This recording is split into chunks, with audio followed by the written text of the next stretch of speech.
I spent that first night after our anniversary dinner staring at spreadsheets that told a story Marcus would never believe. 15 years of patient acquisition. 15 years of playing the devoted wife while systematically gaining control of everything he thought belonged to him. It started innocently enough, back when Marcus first launched Blackwood Development. I'd offered to help with the books, manage the early investor relations, coordinate meetings. "You're so good with details, sweetheart," he'd said, grateful for the support. What he didn't realize was that I was learning. Every contract, every deal structure, every investor relationship, I was absorbing it all. By year 5 of his company, I'd earned my MBA through night classes he never knew I was taking. By year 10, I'd established my first shell company. By year 15, I'd woven myself so deeply into the fabric of his business that removing me would unravel everything. The irony was delicious. Marcus thought he was the real estate genius, but I'd been the one identifying undervalued properties, suggesting strategic partnerships, and quietly directing the company's growth from behind the scenes. Every major success he claimed as his own had my fingerprints all over it. I closed the laptop as dawn broke over Boston Harbor. Marcus was still asleep, probably dreaming about his next big development project. He had no idea that in exactly 3 hours I'd be sitting across from Jonathan Pierce, the chairman of Blackwood Development's board of directors, explaining why it was time for new leadership. My phone buzzed with a text from my attorney. Catherine Mills, one of the few people who knew the full extent of my business activities. "Ready for today? The paperwork is flawless. He won't see it coming." 30 years ready, I typed back. I dressed carefully that morning, choosing a charcoal gray suit that meant business. Marcus was in the kitchen reading the Wall Street Journal when I came downstairs, already dressed in his usual uniform of expensive casual wear. "Early meeting today?" he asked without looking up from his paper. "Something like that," I replied, pouring myself coffee from the machine he'd bought last month, the one that cost more than most people's rent. "I'll be late tonight," he said, turning a page. Big presentation to the Harbor District investors. Could make or break the waterfront project. I almost smiled. The Harbor District project. The one I'd been quietly steering through regulatory approvals for the past 6 months through my connections on the Planning Commission.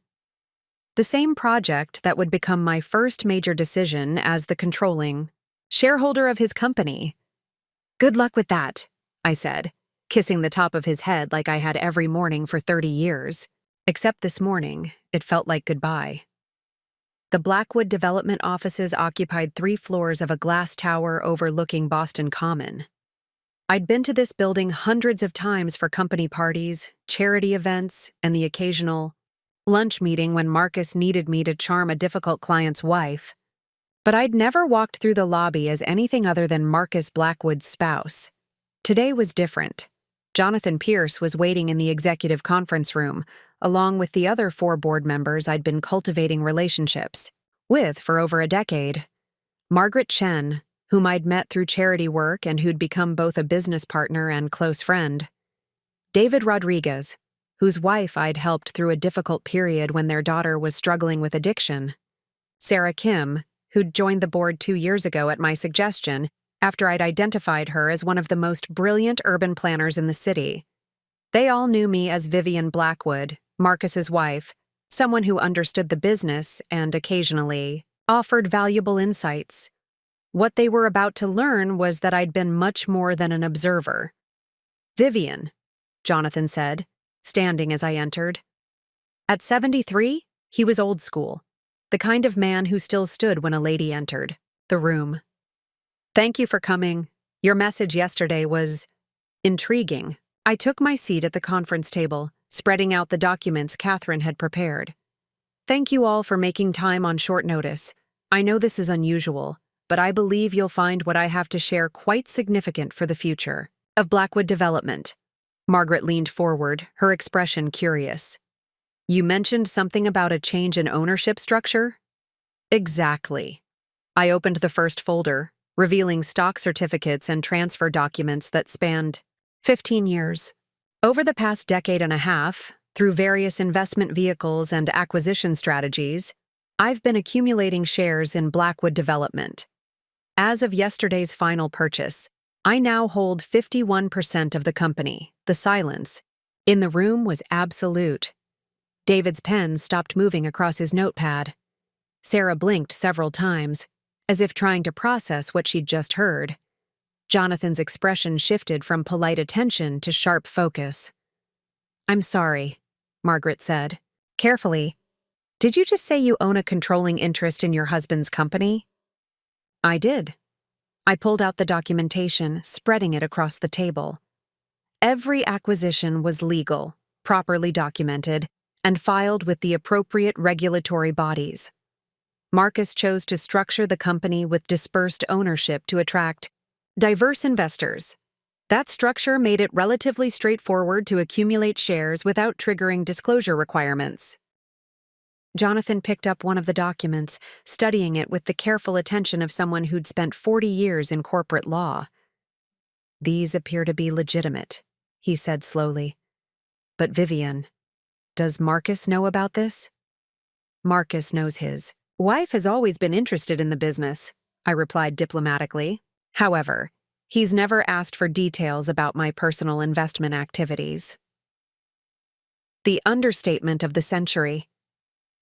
Marcus had been so focused on building his public reputation as a real estate mogul that he'd never bothered to investigate where his wife disappeared to 3 days a week, or why I received mail from investment firms, or how I'd managed to contribute increasingly large sums to charity over the years. Sarah leaned back in her chair, a slow smile spreading across her face. "This is brilliant," she said. "Absolutely. Brilliant. You've been playing the long game while everyone else was focused on quarterly results. The question now," I continued, "is what we do with this information. I'm calling for a vote of no confidence in Marcus Blackwood's leadership as CEO."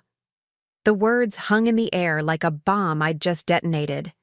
These people had worked with Marcus for years, had seen him build the company from nothing into a major player in Boston real estate. But they'd also seen his increasing arrogance, his tendency to dismiss input from others, his growing reputation for being difficult to work with. "That's a serious step, Vivian," Jonathan said carefully. "What are your concerns about Marcus's leadership?" I'd prepared for this question, but I kept my response measured and professional. Marcus has become increasingly isolated in his decision-making. He dismisses input from the board, from employees, even from clients when it doesn't align with his vision. The Harbor District project is a perfect example.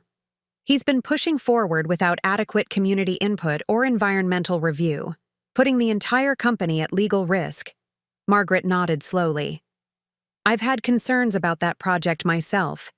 The community pushback has been significant."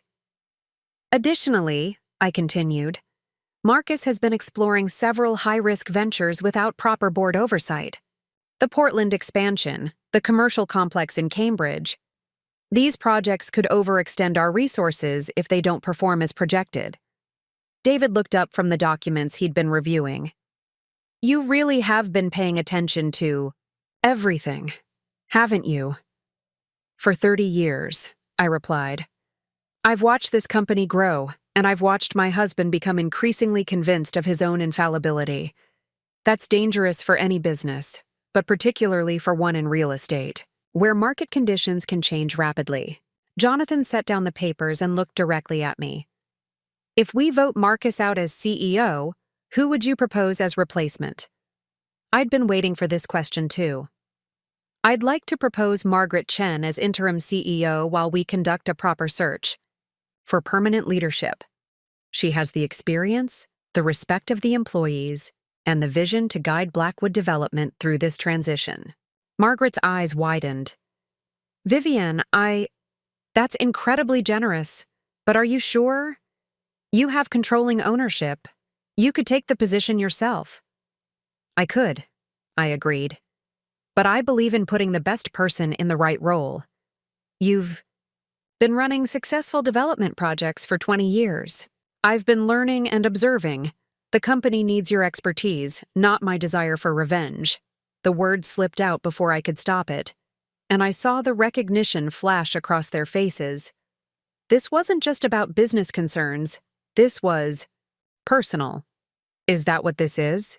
Sarah asked gently. "Revenge?" I considered the question carefully. "It's justice," I said finally. "For 30 years, I've been dismissed, overlooked, and underestimated by the man who promised to be my partner in life. Last night at dinner, he called me worthless. He said I'd never built anything, never accomplished anything meaningful." I paused, feeling the emotion I'd been suppressing threaten to surface. He was wrong about that. And it's time he learned exactly how wrong. The vote was unanimous. Within 2 hours, I was the controlling shareholder of Blackwood Development. Margaret was the new interim CEO, and Marcus's 30-year reign over his own company was over. All that remained was telling him. Marcus was in his study when I returned home that afternoon, exactly where I'd expected to find him. He was on the phone, pacing behind his mahogany desk with the kind of animated gestures that meant he was closing a deal or solving a crisis. Through the half-open door, I could see him pointing at documents scattered across his desk, probably the Harbor District presentation he'd mentioned that morning. I waited in the hallway, listening to his confident tone as he reassured someone about timelines and profit margins. This was Marcus in his element, the successful businessman who commanded respect and got results. In about 5 minutes, that version of Marcus would cease to exist. "Absolutely, Jonathan. The investors are going to love these numbers. This project will establish Blackwood Development as the premier waterfront developer on the East Coast." I almost felt sorry for him. Almost. He ended the call and I knocked on the doorframe. "Marcus, do you have a minute?" He looked up, his face flushed with the excitement of whatever deal he'd just concluded. "Perfect timing, sweetheart. That was Jonathan Pierce. The board is thrilled with the Harbor District projections. We're looking at a potential 40% return on investment." "That's wonderful," I said, stepping into the room and closing the door behind me. "Actually, that's part of what I wanted to discuss with you." Marcus gestured to the leather chair across from his desk, the same chair where I'd sat countless times over the years, listening to him explain business decisions he'd already made, offering opinions he'd already decided weren't necessary. Today, the power dynamic in this room was about to shift permanently. "I had an interesting meeting today," I began, settling into the chair and crossing my legs. "With Jonathan Pierce, actually. And Margaret, David, and Sarah." Marcus's expression shifted slightly, the first hint of confusion creeping in. "Oh? What kind of meeting?" "A board meeting," I said simply. "For Blackwood Development." He laughed, the sound genuine but bewildered. "Vivienne, you're not on the board. What are you talking about?" "You're right, I'm not on the board, but I am the majority shareholder." I pulled out the folder I'd prepared, setting it on his desk. "As of this morning, I own 51% of your company." The words hit him like a physical blow. His face went through a series of expressions: confusion, disbelief, then something approaching panic as he grabbed the folder and began flipping through the documents. This is impossible," he stammered, his usual composure cracking. "These documents, where did you get these?" "I didn't get them anywhere, Marcus. I earned them. Over the past 15 years, I've been systematically acquiring shares in Blackwood Development through various investment vehicles. Every major investor you've courted, every strategic partnership you've celebrated, I've been behind most of them." He stared at the stock certificates as if they were written in a foreign language. "Vivienne, this doesn't make sense. You don't know anything about business. You're not—" "I'm not what?" I asked quietly. "Not smart enough? Not capable enough? Not worth paying attention to?" The reference to our anniversary dinner hit its mark. Marcus's face flushed, but whether from embarrassment or anger, I couldn't tell. "That's not what I meant," he said, but his voice lacked conviction. How is this possible? How did you learn?" "I've been learning for 30 years, Marcus. Every conversation you had in this study, every business dinner where you discussed deals in front of me like I was furniture, every company party where your colleagues explained their strategies while you fetched drinks. I was listening, I was learning, and I was planning." He set the documents down with shaking hands. "This is about last night, isn't it? About what I said at dinner." "Last night was the catalyst," I admitted. "But this has been building for years. Do you know what it's like to be married to someone who sees you as decoration? Someone who introduces you as my wife, who keeps me organized, instead of as a person with your own thoughts and capabilities?" Marcus sank into his chair, the reality of the situation beginning to penetrate. "So what happens now? You own my company? What do you want?" "I want you to understand something," I said, leaning forward. "I could have done this years ago. I've had controlling interest for over 3 years now. But I believed in our marriage. I believed that eventually you'd see me as a partner, not an accessory." "Vivian, I do see you as a partner." "No, you don't." The words came out sharper than I'd intended. Partners don't call each other worthless. Partners don't dismiss 30 years of contributions as adequate. Partners don't compare their spouse unfavorably to other people's wives at anniversary dinners. He was quiet for a long moment, staring at the documents that proved everything he thought he knew about his life was wrong. When he finally looked up, there was something different in his expression. Not quite understanding, but maybe the beginning of it. "What did the board decide?" he asked quietly. "They voted you out as CEO. Margaret Chen will be taking over as interim leadership while we search for a permanent replacement." The color drained from his face completely. "You fired me. From my own company." "From the company you built but I own," I corrected. "There's a difference." Marcus stood abruptly, beginning to pace again, but this time the movement seemed frantic rather than confident. "This will destroy my reputation. 30 years in this business, 30 years of building relationships and credibility, and you're going to destroy it all because of one stupid comment at dinner? This isn't about one comment, Marcus. This is about 30 years of those comments. 30 years of being treated like I'm lucky to be married to you instead of recognizing that you've been lucky to be married to me." He stopped pacing and turned to face me directly. "So what happens now? You take my company, destroy my career, and then what? We go back to being married like nothing happened?" The question hung in the air between us, heavy with implications neither of us had fully considered until this moment. In all my planning, all my strategizing about how to make Marcus understand my worth, I hadn't really thought about what came after the revelation. "I don't know," I said honestly. "I know that I'm tired of being invisible in my own marriage. I know that I deserve better than being called worthless by the person who's supposed to love me most. And I know that this conversation is 30 years overdue." Marcus collapsed back into his chair, running his hands through his hair in a gesture I recognized from his most stressful moments. "Jesus, Vivian. 51%. You really did it. What? Surprised you? Outsmarted you? Proved that your worthless wife was capable of more than keeping your social calendar organized?" He looked up at me then, and for the first time in years, I saw something in his expression that looked like respect. It was mixed with shock and hurt and anger, but it was there. "How long have you been planning this?" he asked. "The business acquisitions? 15 years. The revenge? Since last night. And if I hadn't said what I said at dinner, I considered the question carefully. I don't know. Maybe I would have kept playing the supportive wife forever.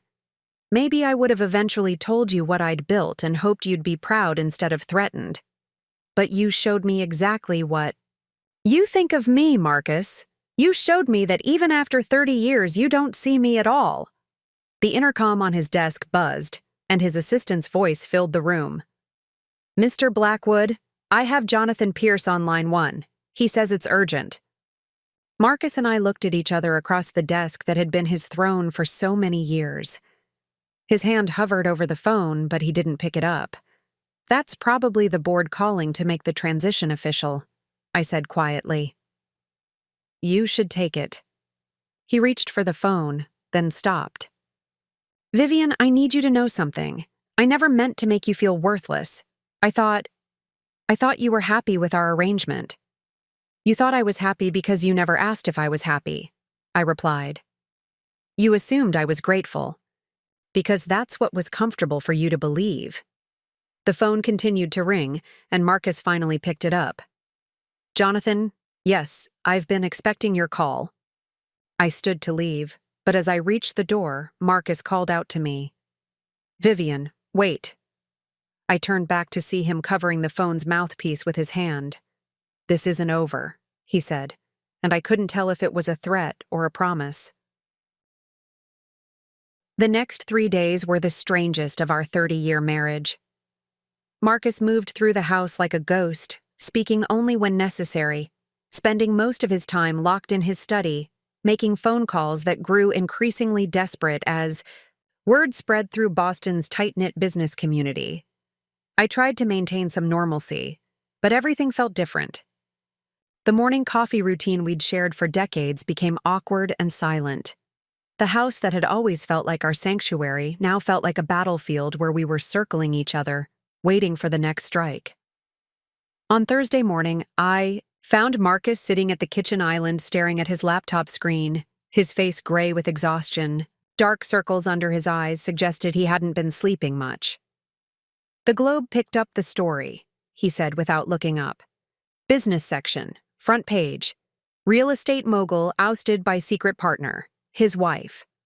I moved closer to read over. His shoulder, fighting the urge to feel guilty about the headline.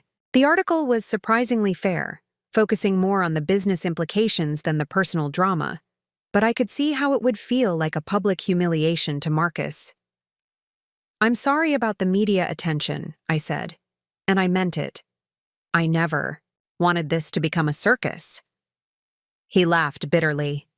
Didn't you? Isn't this exactly what you wanted? To show the whole world that Marcus Blackwood was a fool who couldn't even see what was happening in his own house? I wanted you to see me, I said quietly. The media attention is just collateral damage. Marcus finally looked up from the screen, and I was startled by the raw pain in his eyes. Well, mission accomplished. Everyone sees exactly what kind of husband I've been. My phone hasn't stopped ringing. Reporters, business associates, people I haven't talked to in years all calling to ask how I could be so blind. Before I could respond, his phone buzzed with another call. He glanced at the screen, and his expression hardened. It's Harrison, he said, referring to his golf partner from the country club. Probably calling to gloat about his philanthropist, wife who actually contributes something meaningful to her marriage. The reference to our anniversary dinner hit me like a physical blow. In my anger and hurt, I'd forgotten that Marcus's cruel words that night might have been his own insecurity talking, not just his assessment of me. Don't answer it, I said impulsively. Marcus raised an eyebrow. Why not? Afraid your worthless husband might embarrass you further? Because you're not worthless, I said, the words tumbling out before I could stop them. You built an incredible company from nothing. You're brilliant at what you do. You never saw that I was brilliant too. Something shifted in his expression, surprise replacing some of the bitterness. Are you actually defending me? After everything? I'm telling the truth, I said, moving to pour myself coffee with hands that weren't entirely steady. I didn't do this to destroy you, Marcus. I did this to save myself. We stood in silence for a moment, the weight of 30 years pressing down on both of us. Then Marcus's phone rang again, and this time, he did answer. Jonathan. Yes, I was expecting. Your call. His voice shifted into professional mode, but I could hear the strain underneath. No, I understand the board's position. Margaret is an excellent choice for interim CEO. I started to leave, giving him privacy for what was clearly a difficult conversation, but he gestured for me to stay. Actually, Jonathan, there's something I need to ask you. Marcus was quiet for a long moment, listening. In your honest opinion, how long has she been influencing company decisions without my knowledge? Another pause. Longer this time. I see. The Harbor District project. Yes, I remember her mentioning some concerns about community pushback. Marcus looked at me as he spoke, his expression unreadable. And the Portland expansion? She advised against that too? My heart sank. I could see Marcus putting together pieces of conversations he'd dismissed, suggestions he'd ignored, warnings he'd brushed off as wifely worry rather than business insight. Thank you for your honesty, Jonathan. I'll be in touch. He hung up and set the phone down carefully like it might explode. 3 years, he said finally. Jonathan says you've been quietly steering company strategy for at least 3 years. The zoning approvals, the environmental permits, the community relations. You've had your fingerprints on all of it. I nodded, unable to find words. The Charleston project that I was so proud of landing? Your college roommate is married to the planning commissioner. Marcus. The tax incentives for the Cambridge development? Your charity connections on the city council. I was trying to help. Help? His voice rose for the first time since our confrontation. You were running my company from behind the scenes and I was too arrogant to notice. The pain in his voice was worse than his anger had been. This wasn't just about losing his position or his pride. This was about the realization that everything he thought he'd accomplished had been influenced by the wife he'd consistently underestimated. Not running it, I said carefully. Supporting it. The same way I've been supporting you for 30 years, just in ways you never bothered to notice. Marcus stood abruptly, pacing to the window that overlooked our garden. Do you have any idea what this feels like? To discover that your greatest professional achievements were actually collaborative efforts with someone you thought was worthless? I supplied. He turned around, and I saw tears in his eyes for the first time since his father's funeral 15 years ago. I never thought you were worthless, he said, his voice breaking slightly. I thought you were perfect exactly. As you were. I thought you were happy being my wife, managing our home, being part of my world. I never wanted you to change because I was terrified you'd realize you could do better than me. The admission hung between us like a confession he'd been holding back for decades. So instead of encouraging me to grow, you convinced yourself I was content to shrink, I said, understanding flooding through me. You kept me small because you were afraid of losing me if I got too big. And now I've lost you anyway, he said quietly. Before I could respond, the doorbell rang. We looked at each other, neither of us expecting visitors. Marcus went to answer it, and I heard him talking to someone in the foyer. When he returned, his expression was grim. Process server, he said, handing me an envelope. Looks like we're about to discover what else I don't know about my life. I opened the envelope with trembling fingers, though I suspected what I would find. Inside were divorce papers, not ones I had filed, but ones filed against me. By Marcus. When did you... I started to ask, but he cut me off. This morning, before the Globe article hit, before Jonathan's call, before I realized that everything I thought I knew about our marriage was as wrong as everything I thought I knew about my business. I stared at the papers, feeling something crack inside my chest. You're divorcing me. I'm setting you free, he said, his voice surprisingly gentle. You've spent 30 years married to a man who never saw you clearly. You deserve better than that. What if I don't want to be free?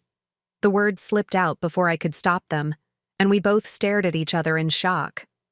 What if I want to be married to a man who finally sees me? This story took us a long time. If you like it, subscribe. Now back to the story. Marcus's face went through a series of emotions: surprise, hope, confusion, and something that might have been longing. Vivian, after what I've done, what I've said, how I've treated you, how could you possibly want to stay married to me? Because for the first time in 30 years, we're having an honest conversation, I said, my voice stronger than I felt. Because I can see that you're finally seeing me. And because maybe, just maybe, we can figure out how to be married to the people we actually are, instead of the people we thought we were. Marcus stared at the divorce papers in my hands, then slowly reached out and took them from me. And then, to my complete amazement, he tore them in half. That was probably the most expensive piece of paper I've ever torn up, Marcus said, staring at the shredded divorce papers scattered on our kitchen floor. My lawyer is going to have a heart attack. I couldn't help but laugh, despite everything. Your lawyer is going to charge you double for filing papers you didn't actually want to serve. Worth every penny if it means we can figure this out, he said, then paused. Can we figure this out, Vivian? After everything that's happened, after 30 years of me being an oblivious fool, is there a way back from this? The question hung in the air between us, heavy with 3 decades of shared history and accumulated hurt. I looked at Marcus, really looked at him, seeing not the confident businessman who'd dismissed me at dinner 4 days ago, but a man who was finally, genuinely trying to understand the woman he'd married. I don't know, I said honestly, but I'd like to try. We spent the rest of that morning talking in a way we hadn't in years. Really talking, not just coordinating schedules or discussing social obligations. Marcus asked questions about my business, activities that he should have asked 15 years ago. I told him about the night classes, the investment strategies, the careful networking that had built my hidden empire. The charity galas, he said suddenly, understanding dawning in his eyes. You weren't just attending them for social reasons. You were building relationships with city planners, zoning commissioners, environmental consultants. Among others, I confirmed. Did you really think I enjoyed spending every Saturday night making small talk about yacht clubs and wine collections?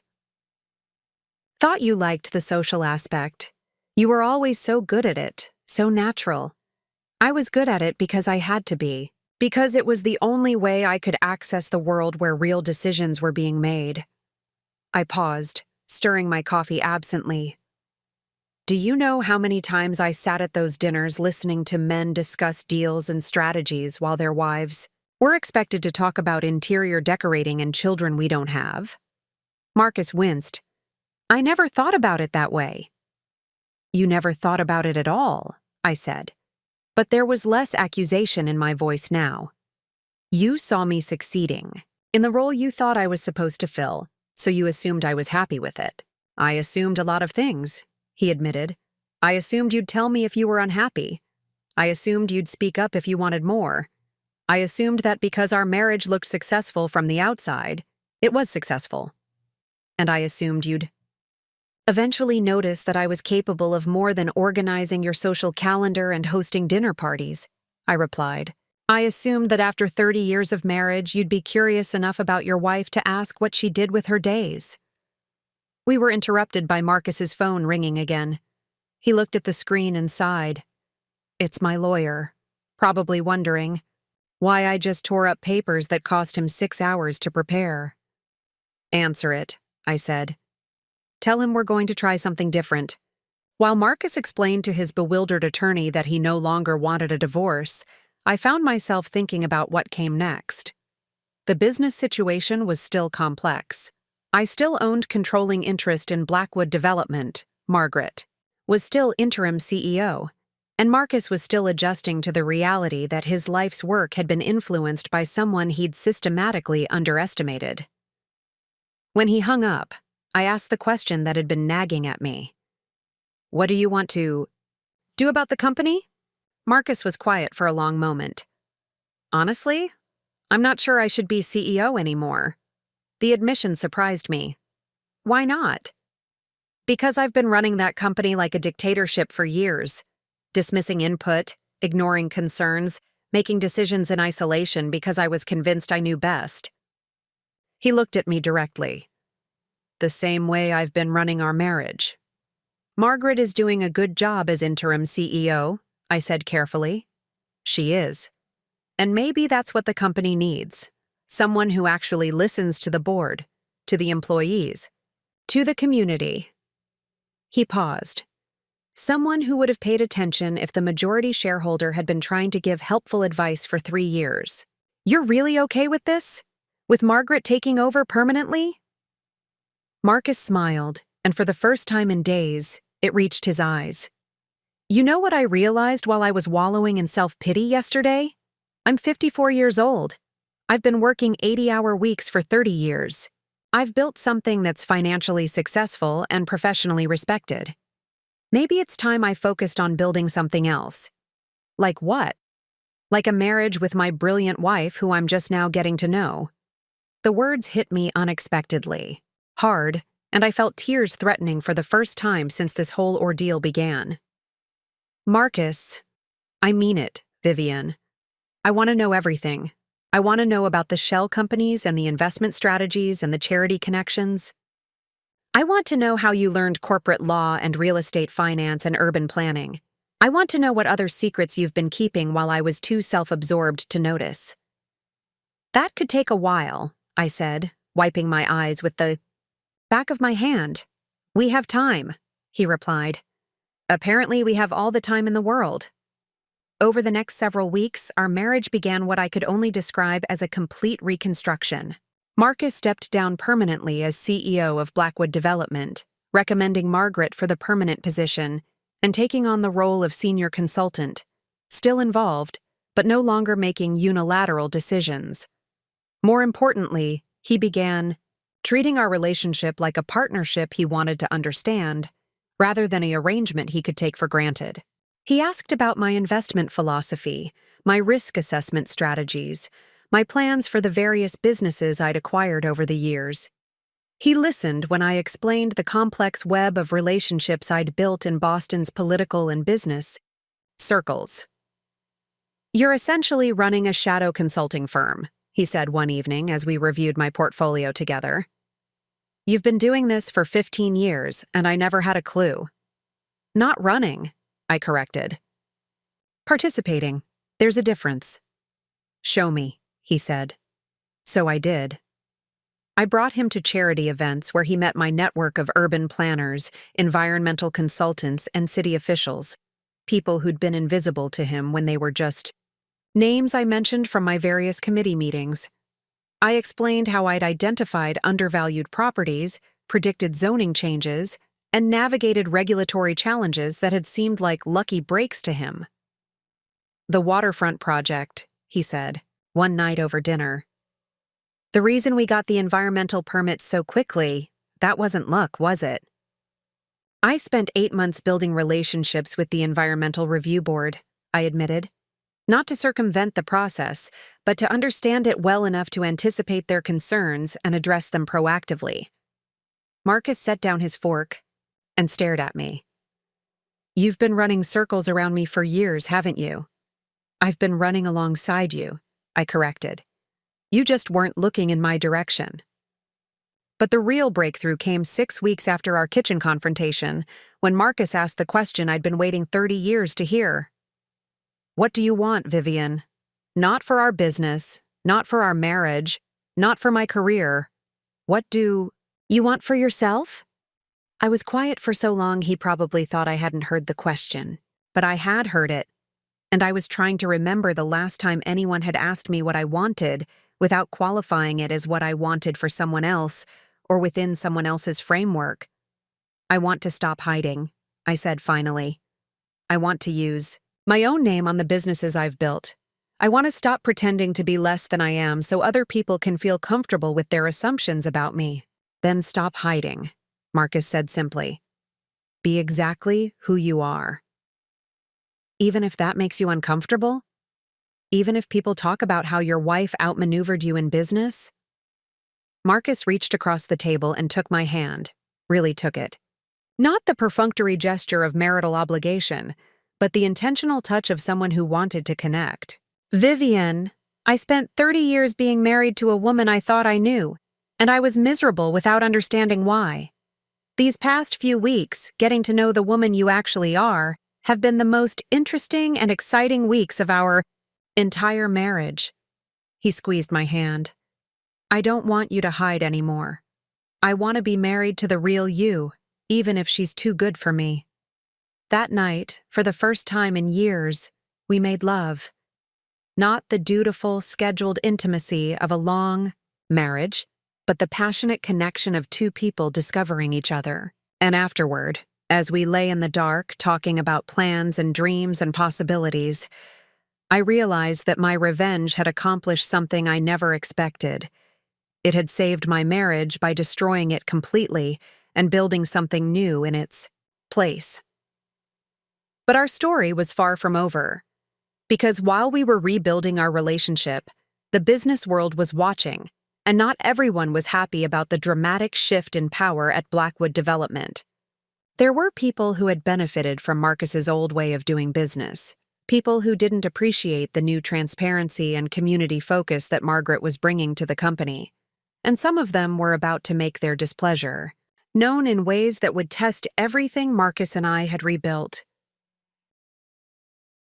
The first sign of trouble came on a Tuesday morning in November, exactly 2 months after I'd revealed my ownership of Blackwood Development.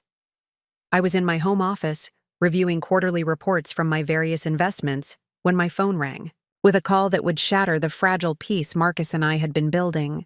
Mrs. Blackwood, this is Detective Rodriguez with the Boston Police Financial Crimes Unit.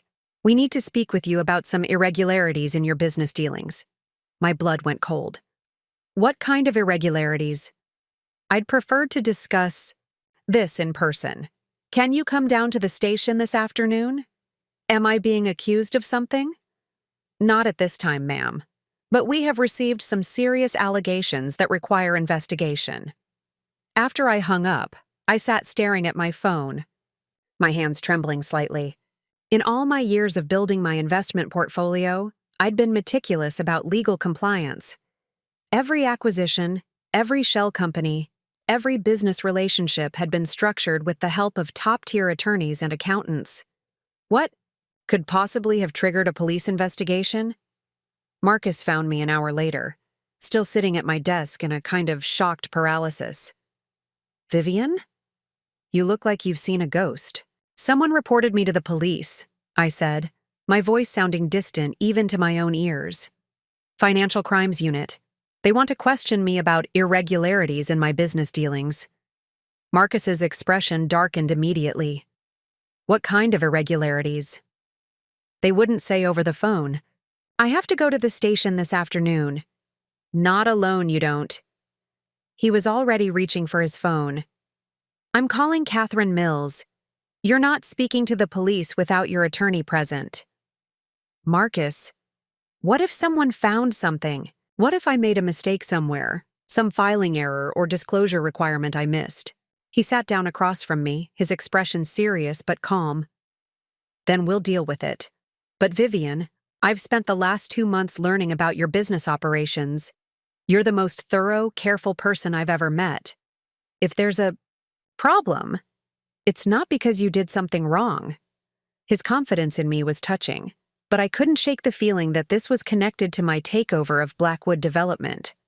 Too many people had been surprised by my emergence from the shadows, and not all of them had been pleased about it.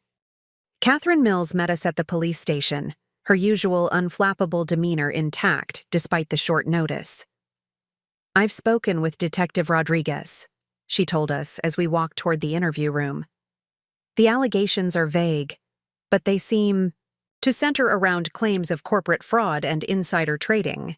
That's impossible, I said immediately. Every stock purchase was properly documented and filed with the SEC. Every business relationship was disclosed to the appropriate parties. I know, Catherine said. which is why I suspect this is more about harassment than legitimate criminal concerns. Someone wants to make your life difficult. The interview with Detective Rodriguez lasted 3 hours. He was professional but thorough, asking detailed questions about my investment timeline, my funding sources, and my relationships with various board members and city officials. Catherine sat beside me, occasionally objecting to questions or advising me not to answer, but mostly letting me explain the legitimate business practices I'd been using for 15 years. "Mrs. Blackwood," Detective Rodriguez said near the end of our session, "I have to ask directly, did you ever use inside information obtained through your husband's business activities to make investment decisions?" "Never," I replied firmly. "I maintained strict separation between my investment activities and Marcus's business operations. In fact, he wasn't even aware of most of my business dealings until recently." "And did you ever use your personal relationships, through charity, work, social connections, or other activities, to gain improper advantage in business transactions?" Catherine started to object, but I held up a hand. "Detective, building professional relationships through community involvement is standard business practice. Every businessman in this city has relationships that inform their investment decisions. The question is whether those relationships were used improperly, and I can categorically state that they were not." When we finally left the police station, I felt drained and angry. Marcus was quiet during the drive home, but I could see the tension in his jaw. "Who do you think reported me?" I asked as we pulled into our driveway. "I have some ideas," he said grimly. "There are people who weren't happy about my departure from Blackwood Development, people who benefited from the old way of doing business." "What kind of people?" Marcus parked the car but didn't immediately get out. "Remember the Harbor District project, the one where I was pushing forward without proper community input?" I nodded. There were several contractors who were counting on that project moving forward as originally planned. When Margaret took over and insisted on proper environmental review and community engagement, it delayed the timeline and increased costs. Some of those contractors lost significant money. You think one of them filed a false police report? I think someone who lost money when you changed the power structure at Blackwood decided to cause problems for you, Marcus said. The question is who and how far they're willing to go. We got our answer sooner than expected. The next morning, the Boston Herald ran a front-page story with the headline, "Secret Business Empire, Local Socialite Under Investigation for Corporate Fraud." The article was a masterpiece of innuendo and selective reporting. It described my shadowy network of shell companies and suspicious relationships with city officials, while carefully avoiding any direct accusations of illegal activity. But the implication was clear. I was some kind of corrupt puppet master who had been secretly manipulating Boston's business and political landscape. "This is character assassination," Marcus said, throwing the newspaper down on our kitchen table. "Whoever's behind this isn't just trying to hurt you. They're trying to destroy your reputation so thoroughly that you'll be forced to withdraw from business entirely." "Well, they're doing a good job," I said, reading through the article's careful distortions of my legitimate business activities. "My phone's been ringing all morning. 3 investment partners want emergency meetings. 2 board positions are being reconsidered, and the Harbor Trust is asking me to temporarily step down from the planning committee." Marcus was pacing now, his anger building. "This is my fault. If I hadn't been so publicly dismissive of you, if I hadn't created a situation where your business activities seemed secretive." "This isn't your fault," I interrupted. "Someone is deliberately trying to destroy me, and they're using the fact that I kept a low profile as ammunition. Then we fight back," Marcus said firmly. "We find out who's behind this, and we destroy them the same way they're trying to destroy you." I looked at my husband, really looked at him, and saw something I hadn't seen in years. Marcus was angry on my behalf, not embarrassed by the negative attention I was bringing to our family name, not worried about how this would affect his own reputation, but genuinely furious that someone was attacking his wife. "How do we do that?" I asked. "The same way you took over Blackwood Development. he replied, carefully, thoroughly, and with better information than our opponents have. Over the next week, Marcus threw himself into investigating the source of the attacks against me with the same intensity he'd once applied to real estate deals. He called in favors from old business contacts, hired a private investigator, and spent hours analyzing the financial connections between various contractors and city officials who might have been affected by the changes at Blackwood Development. Meanwhile, I dealt with the fallout from the Herald article. 2 business partnerships dissolved, 3 board positions were lost, and several charity organizations asked me to step back from leadership roles. It was professionally devastating, but in an odd way, it was also clarifying. You know what's strange? I told Marcus one evening as we reviewed the day's damages. For 30 years, I was afraid that if people really saw me, really knew what I was capable of, they might reject me. And now that's exactly what's happening, and I'm not falling apart. You're stronger than I ever realized, he said, looking at me with something that might have been awe. Most people would have crumbled under this kind of attack. Most people haven't spent 30 years being underestimated, I replied. This is just a more public version of what I've been dealing with my whole adult life. Our breakthrough came on Friday evening. Marcus burst into my office, his face flushed with excitement and anger. I found him, he announced. The bastard who's been trying to destroy you. He spread out a series of documents across my desk. Financial records, email printouts, and what looked like surveillance photos. Thomas Brennan, he said, pointing to one of the photos. Remember him? He was the primary contractor for the Harbor District project before Margaret put it on hold for environmental review. I studied the photo of a heavyset man in his 60s with graying hair and cold eyes. I remember the name, but I don't think we ever met personally. No, but he knows all about you. Turns out he's been investigating your background for months, trying to find something he could use against you. When the police investigation didn't find any actual crimes, he decided to wage a public relations war instead. Marcus pulled out another document. He's the one who fed information to the Herald reporter. He's been spreading rumors through the contractor network, suggesting that your business success was built on corruption and insider trading. Why? I asked, though I suspected I already knew the answer. Because the Harbor District delay is going to cost him approximately $8 million in lost contracts and penalties, Marcus said grimly. He blames you for the change in management at Blackwood Development, and he wants revenge. I stared at the evidence spread across my desk, feeling a familiar cold anger building in my chest. Thomas Brennan had tried to destroy my reputation, my business relationships, and my place in the community because I had dared to change a system that benefited him. What do we do now? I asked. Marcus smiled, and for the first time in months, it looked predatory. Now we show Mr. Brennan what happens when he messes with the wrong family. Marcus's transformation over the next 2 weeks was remarkable to watch. The man who had spent 30 years dismissing my capabilities became my fiercest ally, applying his considerable business acumen to the problem of Thomas Brennan with surgical precision. He made one critical mistake, Marcus explained as we sat in his study, surrounded by files and documents that detailed Brennan's business empire. He assumed you were operating alone, without resources or connections powerful enough to fight back. And now he's about to learn otherwise? Oh, he's about to learn exactly how much power you've been hiding. Marcus pulled out a thick folder. Brennan Construction has been cutting corners for years.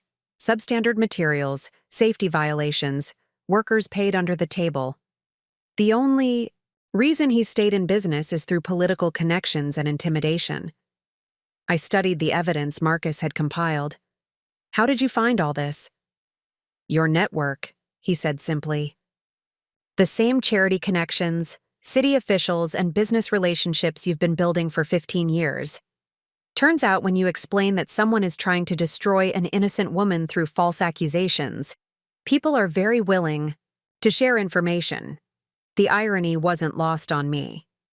The same relationships that Brennan was painting as corrupt We're now providing the evidence to expose his actual corruption. What's the plan? I asked. Marcus smiled with the kind of cold satisfaction I remembered from his most successful business negotiations. We're going to give Mr. Brennan a choice. He can publicly retract his accusations and stop his campaign against you, or we can turn this evidence over to the appropriate authorities and let them investigate his business practices. You think he'll back down? I think he'll realize that attacking the wife of Marcus Blackwood was the stupidest decision he's ever made. But before we could approach Brennan, he made another move that caught us both off guard. On Monday morning, I received a call from Margaret at Blackwood Development. "Vivian, we have a problem," she said without preamble. "Brennan is claiming that you've been using your ownership position to influence city contracts in favor of companies you have financial interests in." My stomach dropped. That's completely false. I know it is, but he's filed a formal complaint with the City Ethics Commission. They're launching an investigation into potential conflicts of interest. This was worse than the police investigation. The Ethics Commission had the power to bar me from any business dealings with the city, which would effectively kill several of my most important investments. How solid is his case? I asked. On paper? Weak. But he's managed to create enough smoke that they have to investigate. And during the investigation, all city contracts involving companies you're connected to will be suspended. I closed my eyes, calculating the financial impact. That could cost millions in delays and lost opportunities. I know. Vivian, I'm sorry. If I had moved faster on cleaning up the Harbor District project, if I had handled the contractor transitions more diplomatically. This isn't your fault, Margaret. You were trying to run the company ethically, which is exactly what we wanted. After I hung up, I found Marcus in his study, already on the phone with someone. From his tone, it wasn't a pleasant conversation. No, Harrison, I don't care what you heard. My wife is not a criminal, and I'd appreciate it if you'd stop spreading rumors at the country club. He listened for a moment, his jaw tightening. Actually, you know what? Don't worry about it. Consider this my resignation from the club. He hung up and turned to me with an expression I'd never seen before. Fierce, protective anger mixed with something that looked like pride. Harrison? I asked. Apparently the story has reached the country club circuit. Harrison felt it was his duty to warn me that my wife might be a criminal mastermind. Marcus's voice was bitter. The same Harrison who 2 months ago was lecturing me about how I should appreciate having a wife who actually accomplished something meaningful. Despite everything, I almost smiled. Ironic, isn't it? It's infuriating, Marcus said. These people have known you for years. They've seen your charity work, your community involvement, your integrity. But the moment someone plants a seed of doubt, they're ready to believe you're some kind of criminal. Because they never really saw me in the first place, I said quietly. Just like you didn't, until recently. I was just the nice wife who organized good parties and wrote generous checks to charity. They never bothered to understand how I was able to write those checks. Marcus was quiet for a moment, absorbing this. Is that how you see me?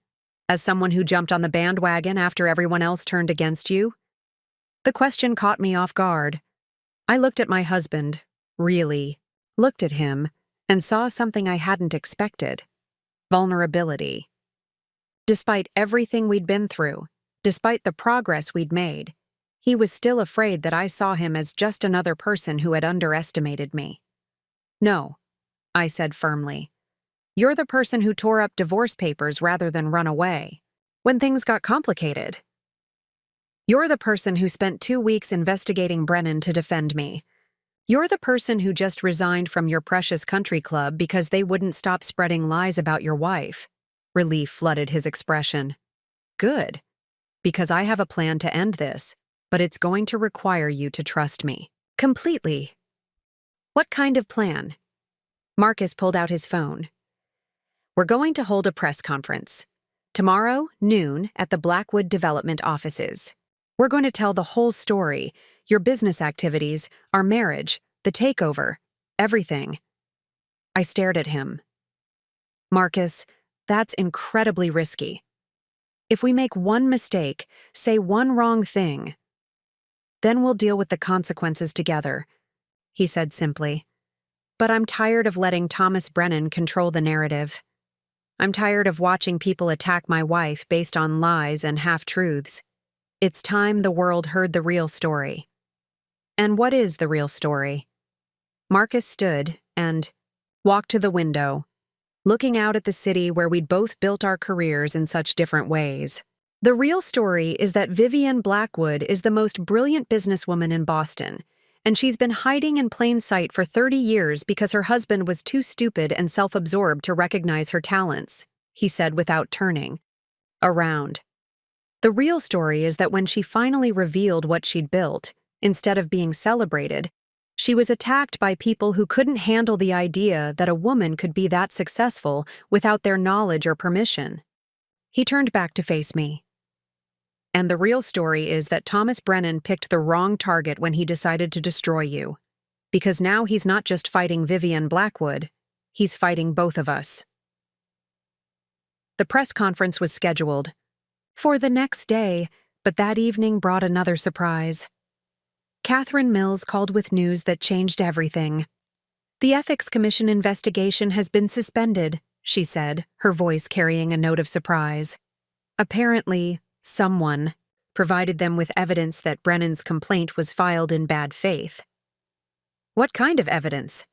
Email communications between Brennan and the Herald reporter, showing that they coordinated the timing of the newspaper article with the ethics complaint for maximum damage to your reputation. The commission doesn't appreciate being used as a weapon in personal vendettas. I felt some of the tension I'd been carrying for weeks finally begin to ease. So, the investigation is over? The ethics investigation is suspended pending review of Brennan's motives. But Vivian, there's something else. The FBI has opened an investigation into Brennan Construction. Apparently, your husband's research uncovered some issues that go beyond simple corner cutting. After I hung up, I found Marcus in the kitchen, making dinner with the kind of focused concentration he usually reserved for complex business deals. You've been busy today, I said, watching him dice vegetables with surprising skill. I figured if we're going to be fighting battles together, I should probably learn to do some of the things you've been handling alone for 30 years, he replied. Starting with cooking. I moved closer, touched by this small gesture of partnership. The ethics investigation has been suspended, and apparently the FBI is now interested in Brennan's business practices. Marcus paused in his chopping. Good. He wanted to play hardball with my wife. Now he gets to find out what happens when you mess with both of us. Are you still planning the press conference tomorrow? More than ever, he said, resuming his work. Because now we're not just defending ourselves. We're going on the offensive. That night, as I lay in bed listening to Marcus breathe beside me, I realized that something fundamental had shifted in our marriage. We were no longer two separate people living parallel lives under the same roof. We had become true partners, united by shared purpose and mutual respect. Tomorrow would bring new challenges. But for the first time in 30 years, I knew I wouldn't be facing them alone. The man who had once called me worthless was now prepared to go to war for me. And Thomas Brennan was about to discover just how dangerous that made us both. The morning of the press conference, I stood in front of my bedroom mirror trying to choose between two suits, my hands shaking slightly as I held up the options. After weeks of character assassination and whispered rumors, I was about to step into the brightest possible spotlight and tell my story to the world. The navy blue, Marcus said from behind me, his voice gentle but certain. It projects authority without looking defensive. I turned to look at him. This man who had spent 30 years not really seeing me and was now helping me prepare to be seen by everyone. What if this backfires? What if people don't believe us? What if we just make things worse? Marcus walked over and took the navy suit from my trembling hands, hanging it carefully on the closet door. Then he turned back to me, placing his hands on my shoulders. Vivian, do you remember what you said to me the night you revealed you owned my company? You said you wanted me to understand exactly what I was losing. I nodded, not trusting my voice. Today, we're going to show the entire city exactly what they're losing if they let Thomas Brennan's lies destroy you. His grip tightened slightly. We're going to show them the woman I should have seen 30 years ago. An hour later, we sat in the back of our car as our driver navigated through downtown Boston traffic toward the Blackwood Development offices. I watched familiar landmarks pass by: the restaurant where Marcus and I had our disastrous anniversary dinner, the courthouse where I'd served on the planning commission, the charity headquarters where I'd volunteered countless hours. Second, thoughts? Marcus asked, noticing my silence. Third and fourth thoughts, I admitted. I've spent 30 years avoiding this kind of attention. Part of me wonders if I should have just quietly sold my shares and disappeared rather than fight back. And let Brennan win? Let him destroy your reputation and drive you out of business because you dared to be successful? Maybe it would have been easier. Marcus reached over and took my hand. Easier isn't always better. And besides, it's too late for easy now. The tea. Blackwood Development Building was surrounded by news vans when we arrived. I counted at least 6 different television stations, plus print reporters and what looked like a small crowd of curious onlookers. My stomach clenched at the sight.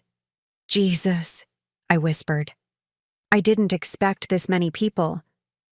Margaret did good work promoting this, Marcus said, but I could hear the tension in his voice too.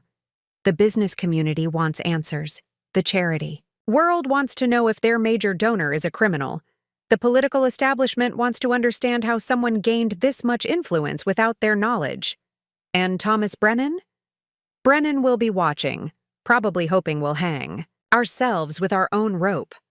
Marcus squeezed my hand. He's about to be very disappointed. Inside the building, Margaret met us in the lobby, her expression professional but concerned. Media setup is in the main conference room. We've got about 40 reporters, plus live streaming for those who couldn't be here in person. She paused. Are you sure you want to do this, Vivian? Once you open this door, there's no going back to privacy. There's no privacy left to go back to, I replied. Brennan made sure of that. The conference room had been transformed. Professional lighting, multiple cameras, and rows of chairs filled with reporters whose faces I didn't recognize, but whose reputations I knew. These were people who could make or break careers with a single article. As we took our seats at the front table, I felt exposed in a way I'd never experienced before. For 30 years, I'd controlled my public image carefully, revealing only what I chose to reveal. Now I was about to lay my entire life bare for public judgment. Good afternoon, Marcus began, his voice carrying the authority of someone accustomed to commanding rooms. Thank you all for coming. I'm Marcus Blackwood, and this is my wife, Vivian. We've called this press conference to address the recent allegations and investigations surrounding my wife's business activities. A reporter from the Globe immediately raised her hand. Mr. Blackwood, is it true that your wife secretly owned your company for years without your knowledge? It's true that my wife held majority ownership in Blackwood Development without my knowledge, Marcus replied calmly. But there was nothing secret or improper about her ownership. All stock purchases were properly documented and filed with the SEC. The only person who was unaware of the situation was me. Why weren't you aware?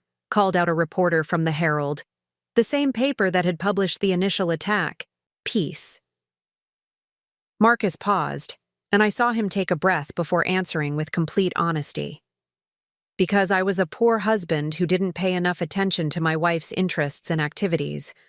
I assumed she was content managing our household and participating in charity work.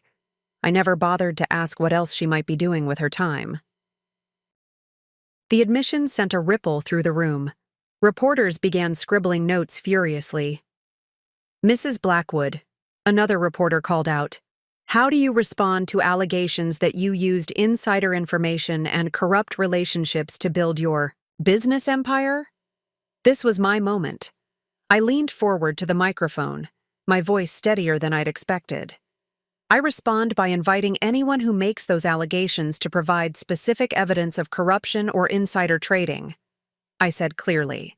I've been building business relationships in this city for 30 years through charity work, community involvement, and professional networking.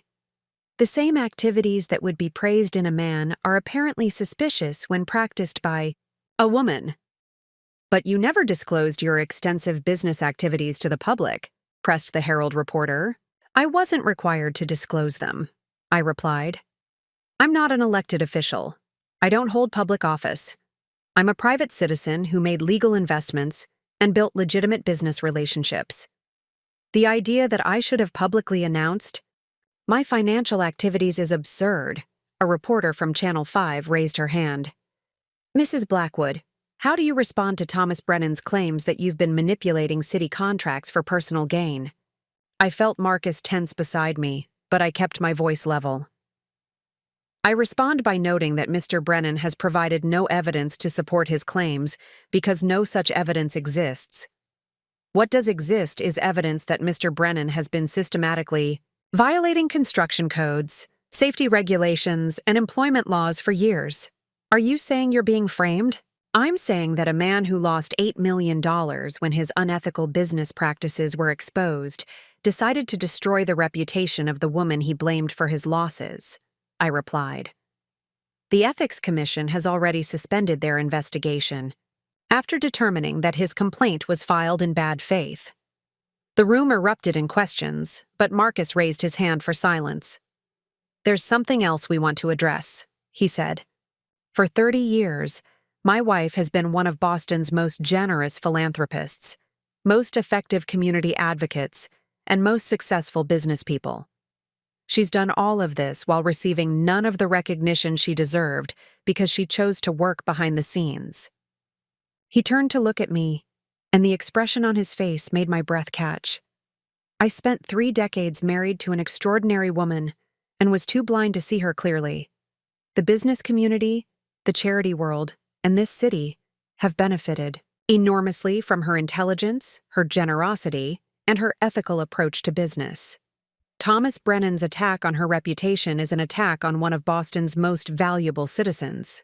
The room fell silent, and I realized that Marcus had just publicly declared something I'd waited 30 years to hear, that he saw me, really saw me, and was proud of what he saw. One final question, called out a reporter from the Business Journal. Mrs. Blackwood, what's next for you? Will you be stepping back from business activities, or will you be taking a more public role? I looked out at the room full of reporters, cameras, and bright lights. 6 months ago, this would have been my worst nightmare. Now, surprisingly, it felt like liberation. I'm tired of hiding, I said simply. I'm tired of pretending to be less than I am, so other people can feel comfortable with their assumptions about me. Going forward, I'll be conducting my business activities under my own name, with full transparency, and with the same ethical standards I've maintained for 30 years. And your marriage? Another reporter called out. How has this affected your relationship with your husband? Marcus and I looked at each other, and I saw him nod slightly. Our marriage is stronger than it's ever been, I said, because for the first time in 30 years, we're both being completely honest about who we are. As we left the press conference an hour later, I felt simultaneously drained and energized. The questions had been tough. Some reporters had been openly skeptical, but we'd told our story truthfully and completely. How do you think it went? I asked Marcus as we settled into our car. I think Thomas Brennan is about to have a very bad week, he replied with a grim smile. But as it turned out, Brennan's bad week was just beginning. That evening, as we watched the news coverage of our press conference, Marcus's phone rang with a call that would change everything once again. Marcus Blackwood speaking. I watched his expression shift from curiosity to shock to something that looked like vindication. I see. Yes, we'll be available to speak with them tomorrow. Thank you for the call. He hung up and turned to me with the kind of smile I hadn't seen since our early dating days. That was the FBI. They're arresting Thomas Brennan tomorrow morning on charges of fraud, tax evasion, and racketeering. Apparently, our press conference prompted several more victims to come forward with evidence. I stared at him, hardly believing what I was hearing. It's over? It's over, Marcus confirmed. Thomas Brennan just discovered what happens when you try to destroy someone who has 30 years' worth of powerful allies in this city. For the first time in months, I felt like I could breathe fully. The man who had tried to destroy my reputation was about to face justice for his own crimes. But more importantly, I was no longer hiding in the shadows of my own life.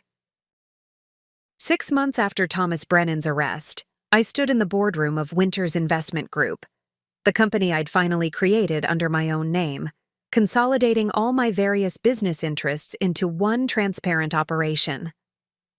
Through the floor-to-ceiling windows, I could see Boston Harbor sparkling in the late afternoon sun, and for the first time in my adult life, I felt completely, authentically myself. The quarterly numbers are exceptional, said Jennifer Walsh, my new CFO, as she presented the latest financial reports to our board. Revenue is up 37% from last quarter, and we've closed on 4 major acquisitions. I looked around the table at faces that would have surprised anyone who knew the old me: urban planners, environmental consultants, former city officials, and successful businesswomen who'd become partners rather than just networking contacts. This was what happened when you stopped hiding your capabilities behind charity committee work and dinner party small talk. The Harbor District project is finally moving forward, added Michael Chen, Margaret's brother and our new director of development. Full environmental approval, complete community support, and a timeline that actually makes sense. All thanks to proper planning and stakeholder engagement, I noted with satisfaction. Novel concepts, apparently. The boardroom door opened and Marcus entered, carrying 2 cups of coffee and wearing the relaxed expression of a man who'd found his purpose. 6 months ago, he'd been the stressed, driven CEO of a major development company. Now he served as senior advisor to 3 different firms, working when he wanted to work and spending the rest of his time learning to be the husband I'd always needed. "Sorry I'm late," he said, handing me my coffee and taking the empty seat beside me. I was on the phone with the prosecutor's office. Brennan pled guilty to all charges. He's looking at 12 to 15 years. A murmur of satisfaction went around the table. Thomas Brennan's attempt to destroy my reputation had ultimately exposed a criminal empire that had been corrupt for decades. Sometimes the best revenge was simply letting the truth come to light. "Any word on asset recovery?" asked Jennifer. "His victims should recover about 60% of their losses," Marcus replied. "Not perfect, but better than nothing." After the board meeting ended and the others filed out, Marcus and I remained in the conference room, watching the sun set over the city we'd both called home for so long, but were only now truly inhabiting as ourselves. "Regrets?" Marcus asked quietly. I considered the question seriously. 6 months ago, I'd been the invisible wife of a successful businessman, my achievements hidden behind layers of shell companies and carefully maintained privacy.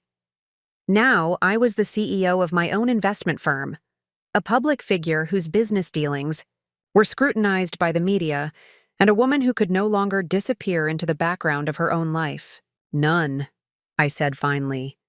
"What about you? Do you miss being the sole master of your universe?" Marcus laughed. "You mean, do I miss being married to a woman I didn't really know while running a company I didn't fully understand? Not for a single day. Even though everyone knows now that your greatest business successes were collaborative efforts, especially because of that," he said firmly. "Do you know what I told Harrison at the club last week when he made another snide comment about my puppet master wife?" I can only imagine. I told him that I'd rather be married to a puppet master than be married to a puppet. Which is what his wife is, and what you would have remained if I hadn't been forced to pull my head out of my ass. I nearly choked on my coffee. You said that to Harrison? I said exactly that to Harrison. And then I told him that his wife's Literacy Foundation is lovely, but my wife owns companies that employ 3,000 people and contribute $40 million annually to the Boston economy. Marcus! What? It's true. And I'm tired of apologizing for being married to the most capable woman in Boston. Despite everything we'd been through, his pride in me still caught me off guard sometimes.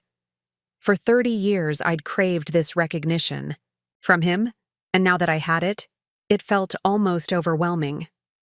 There's something else, Marcus said, his tone shifting to something more serious.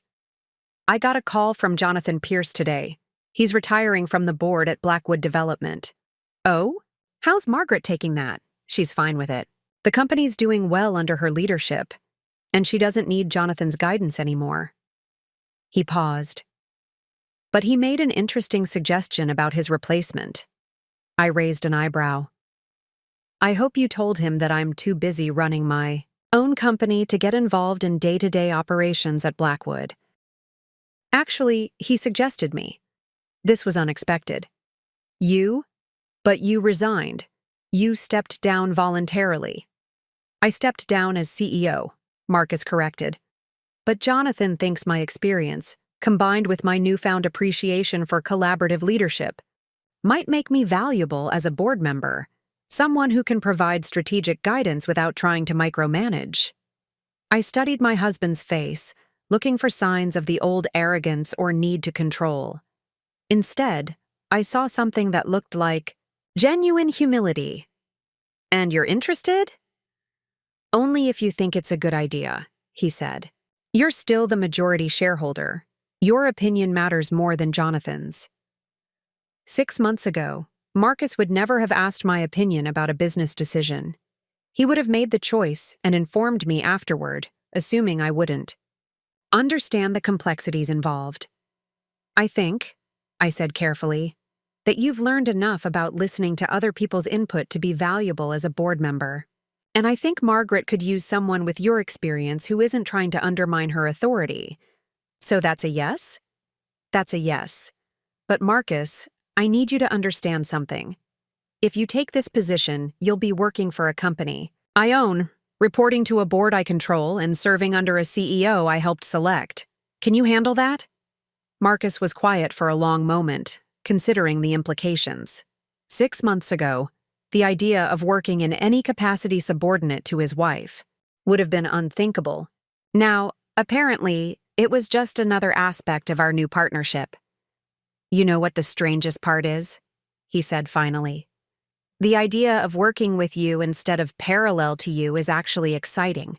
For 30 years, we've been successful. Separately, I'm curious to see what we can accomplish together. Together, but in appropriate roles, I clarified. I'm not going to start micromanaging Blackwood Development just because I own it. And I'm not going to start making decisions without consulting the people who actually know what they're talking about, Marcus replied. I think we've both learned something about the dangers of operating in isolation. That evening, we had dinner at home. A quiet meal that Marcus had prepared while I finished reviewing acquisition proposals. It was a routine we'd developed over the past few months, sharing domestic responsibilities the same way we now shared decision-making about everything from investment strategies to social commitments. I heard from Diana Chen today, I said as we cleared the dishes. She wants to know if we're coming to the Hospital Foundation Gala next month. Are we? I don't know. Are you comfortable being introduced as Vivian Winter's husband instead of having me introduced as your wife? Marcus paused in loading the dishwasher. Is that how they'll introduce us? Probably. I'm the keynote speaker and the primary sponsor. You'll be my +1. Good, he said simply. It's about time. Later that night, as we sat in our living room reading, Marcus with a biography of Andrew Carnegie, me with quarterly reports from companies I was considering acquiring, I realized that this was what I'd been searching for my entire adult life. Not recognition or revenge or even professional success, but partnership. True partnership with someone who saw me clearly and valued what he saw. Marcus? He looked up from his book. Do you ever wonder what would have happened if I'd told you about my business activities years ago? If I'd been honest from the beginning instead of keeping everything separate? Marcus set down his book and considered the question seriously. Honestly? I think I would have felt threatened and tried to control everything. I wasn't ready to be married to an equal partner. I needed to be the successful one, the important one, the one making all the decisions. And now? Now I realize that being married to someone who challenges me, who's smarter than me in some areas, who has achievements that complement rather than compete with mine, that's not threatening. That's incredible. He moved closer to me on the couch, taking the reports from my hands and setting them aside. I spent 30 years married to a woman I thought was perfect for me, he said softly. Turns out I was married to a woman who was perfect, period. I just wasn't smart enough to see it. As he kissed me, I thought about the woman I'd been 6 months ago, successful but hidden, capable but unrecognized, married but fundamentally alone. That woman would barely recognize the life I was living now, where my achievements had my own name on them, where my husband was my genuine partner, and where I no longer had to choose between being seen and being safe. The revenge I'd planned, after that terrible anniversary dinner, had given me something I never expected. Not just justice, but authenticity. Not just victory, but partnership. Not just recognition, but love. Real love, based on truth rather than assumption. Tomorrow would bring new challenges, new opportunities, and new ways to grow into the woman I was finally free to become. But tonight, for the first time in 30 years, I was exactly where I belonged, beside a man who truly saw me, in a life that was entirely my own. The call came at 6:30 on a Tuesday morning, jarring me awake from the first peaceful sleep I'd enjoyed in months. I fumbled for my phone, noting the unfamiliar number with a sick feeling in my stomach. Good news never arrived before 7 a.m. Mrs. Blackwood? This is Detective Sarah Chen with the Boston Police. I need to speak with you about your business partner, Jennifer Walsh. My blood went cold. Jennifer had been my CFO at Winters Investment Group for 8 months now. Brilliant, meticulous, and one of the few people I trusted completely with my company's financial operations. What about Jennifer? I asked, sitting up in bed. Beside me, Marcus stirred, immediately alert to the tension in my voice. She was found dead in her apartment last night. We're treating it as suspicious circumstances. Given her access to your company's financial systems, we need to discuss potential security concerns. The phone slipped from my numb fingers.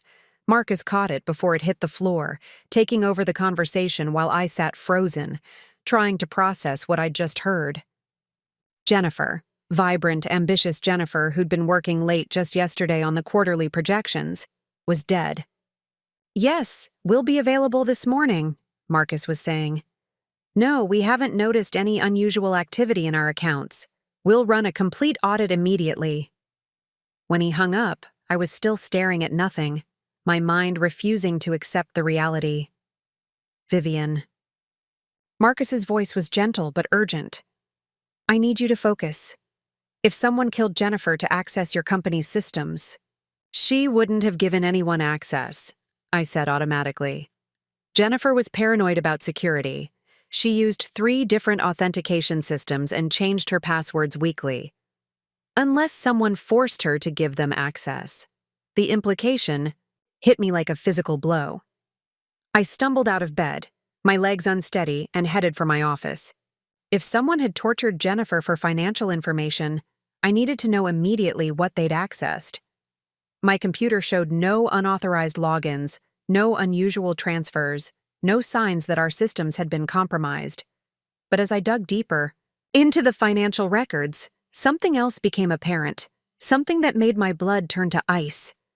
Marcus, I called out, my voice barely above a whisper. You need to see this. He appeared in my office doorway, already dressed and holding 2 cups of coffee. What did you find? Jennifer discovered something before she died. Look at these files. She was investigating discrepancies in our acquisition of the Morrison properties last month. Marcus set down the coffee and leaned over my shoulder to study the screen. What kind of discrepancies? The purchase price was $3 million higher than we negotiated. The money went to a shell company that doesn't exist in our records. My hands were shaking as I scrolled through Jennifer's notes. She was tracking the money trail when she died. Jesus! Someone was embezzling from your company? Or someone was using my company to launder money? I pulled up Jennifer's final email, sent at 11:47 p.m. the night before her death. Look at this message she sent to herself. She must have been working from home, found something that scared her, and wanted to create a record. The email was brief but chilling. Morrison Properties payment routing through Cayman accounts. Same shell company structure as Brennan investigation. Need to verify source before alerting V. If something happens to me, check the Pemberton Group files. Marcus went very still. The Pemberton Group. Vivian. That's Thomas Brennan's primary holding company, I finished. The one that was supposed to be dissolved after his arrest. We stared at each other as the implications sank in. Brennan was in federal prison, but apparently his criminal network was still operating. And somehow they'd infiltrated my company's operations. We need to call the FBI immediately, Marcus said. We need to figure out how deep this goes first, I replied, my mind racing. If Jennifer was killed because she discovered money laundering through my company, then I'm not just a victim. I'm potentially an accessory to federal crimes. The next several hours passed in a blur of phone calls, emergency meetings, and growing dread. My entire senior staff gathered in the conference room as we systematically reviewed every transaction from the past 6 months, looking for irregularities. What we found was worse than I'd imagined. At least 12 suspicious transactions, reported David Kim, my head of acquisitions. All structured to avoid reporting requirements, all routing through the same network of shell companies. Total amount? I asked, though I dreaded the answer. Approximately $47 million. The room fell silent. $47 million in potentially laundered money had passed through my company's accounts, and I'd been completely unaware of it. How is this possible? Asked Margaret Chen, who'd joined us from Blackwood Development. Vivian, your financial controls are stronger than most banks. Unless someone with system access was facilitating it, Marcus said grimly. Someone who knew exactly how to structure the transactions to avoid triggering our fraud detection protocols. You think Jennifer was involved? David asked incredulously. I think Jennifer discovered what was happening and was killed to keep her quiet, I replied. The question is, who else in our organization was compromised? Before anyone could respond, my assistant appeared in the doorway looking pale and frightened. Mrs. Winters, the FBI is here. They want to speak with you immediately. Agent Patricia. Morse was a woman in her 40s with steel gray hair and the kind of penetrating stare that suggested she'd seen every type of financial criminal Boston had to offer. She settled into my office chair, with the casual authority of someone conducting a federal investigation. Mrs. Winters, we need to discuss the $47 million in suspicious transactions that have passed through your accounts over the past 6 months. We just discovered those transactions this morning, I said carefully. We were about to contact your office. After your CFO was murdered for investigating them? The accusation hung in the air like a toxic cloud. Agent Morse was suggesting that I'd had Jennifer killed to prevent her from exposing my criminal activities. Agent Morse, Marcus interjected. My wife had no knowledge of these transactions. She's the victim here, not the perpetrator. Is she? Agent Morse pulled out a thick file. Because our investigation suggests that Mrs. Winters has been using her investment company as a front for money laundering operations connected to Thomas Brennan's criminal organization. That's impossible, I said, but my voice sounded weak, even to my own ears. Is it? You secretly acquired controlling interest in multiple companies over 15 years. You maintained relationships with city officials that facilitated favorable treatment for your investments. You structured your business operations through complex networks of shell companies to avoid scrutiny. Agent Morse leaned forward. The same methods used for legitimate business can be used for criminal enterprises. Every one of my business activities has been legal and properly documented, I said firmly, finding my voice again. If someone has been using my company for money laundering, it was done without my knowledge or consent. Then you won't mind if we freeze your accounts pending investigation? The words hit me like a physical blow.